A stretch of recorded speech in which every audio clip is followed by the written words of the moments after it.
Hi havia una vegada un taconer anomenat Martí Tacó, que fugia de la fam i de les feines.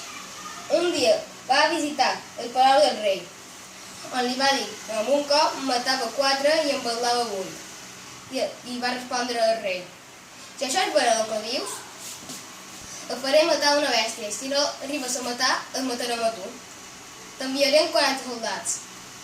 En Martí Tacó se'n va anar amb els 40 soldats.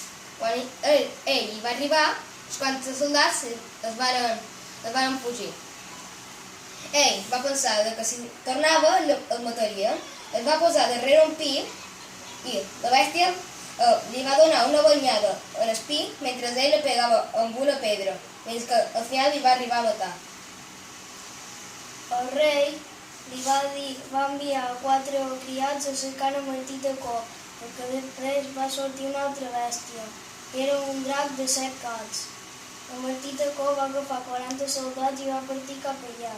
Quan va ser allà, els 40 soldats varen partir com a covards. El Martí Tacó es va quedar.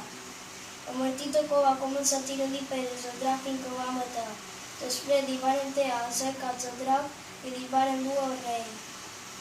Després, el Martí Tacó va ser l'espòs de la princesa, fins que la princesa va cansar que fumés per les nits i ho brutés tot. Li va dir al rei i el rei va enviar 4 soldats que se posessin davall del llit de Martí Tacó i quan te dormis el matessin. El Martí Tacó et van donar compte i el vas perdonar. I si no són vius, són morts.